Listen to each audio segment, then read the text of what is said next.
All right, the van's running. Oh, this was a long story. So I had done an initial startup a while back, and I didn't finish putting the video together, and I got like super crazy sick. And so I hadn't worked on this in a long time, but when I started it initially, the first time, I was like, the motor's junk. It was like rapping, it was crazy rapping. And it was like puking oil all over the place. I mean, it was just a mess. And so what happened was, when I worked on it last winter, I had mated the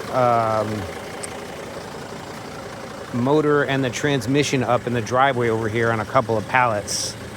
So this, still a mess of wires in here. I need to do a bunch of stuff. Still need to get this guy down, put all the body stuff back on. But I had mated the motor and the tranny up, and it was really difficult to get the torque converter bolts and the flywheel bolts in, just because the way it was sitting on the pallet.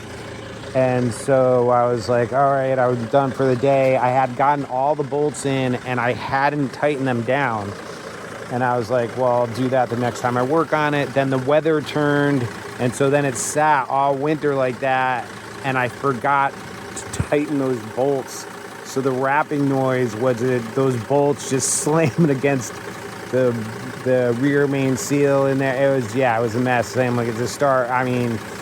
So those bolts were all banged up. And then, so I had to take the tranny out, replace the rear main seal, and get the tranny back up there, which any of you that have done this on a driveway knows that's a complete nightmare. And so I got the tranny back up there, and just mating it was just a nightmare. And then getting those bolts in, the axis is really limited. It's very difficult to get those bolts up in there. And so I got all the bolts in, and then the last bolt for the torque converter, I couldn't get it to go in because the threads were messed up from that thing, from the bolt that was previously in there, smashing against the back of the motor. And so somehow, I don't know how I did it, but I got a tap in there and just cleaned up all the threads in there. And so got that all sorted back out. And so here we are. The van is running. I don't think I damaged the motor. It doesn't sound damaged at all, because I was worried that it's puked up so much oil. I was wondering if I had hurt the motor in that way too, But it looks good. I actually just turned on the air conditioning a minute ago. It blows cold. So I still need to wrap up some, let's see, there's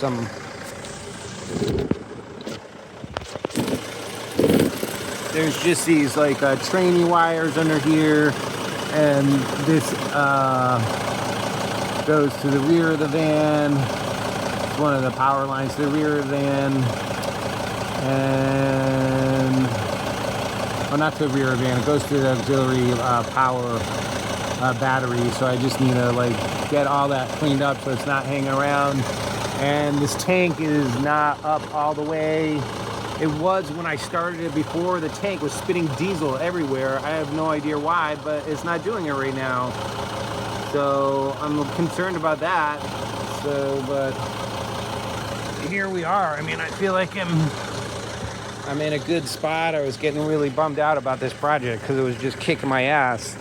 So I feel like all the work of line on the driveway and stuff, most of that is done, which is, it'll be nice to work in the cab and clean some of this up. I know this looks like a real mess, but it's not. Most of these wires, I think this wire, this is for the mirrors, because it's got power heated mirrors. And so this jumble of mess is just gonna get strung under here and go plug into the other mirror on the other side.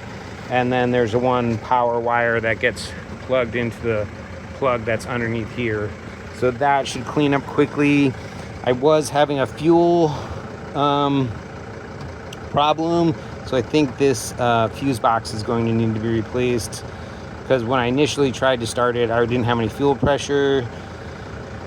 And then I messed around with some stuff, and then it started having fuel pressure. But I think I'm fairly confident that it's this fuse box right here. I'm not sure. And when I initially just started like 10 minutes ago, it ran for a while and then just shut off for no reason. And then I cranked it a bit and it started again. So I don't know, maybe it had air in lines, who knows. But it's almost up to temperature. Oops, it's hard to see. Yeah, it's almost up to temperature right there. You can see it's almost at 180. So I've got water in it right now, which I'm not crazy about because it sat with water in it for a few months now, which is not obviously good for it. So anyways, I just wanted to get it up to temperature, get that water circulating, and then maybe tomorrow or something, I'll get that straightened out. And let's see, still have the bumper to work on because that got messed up in the crash.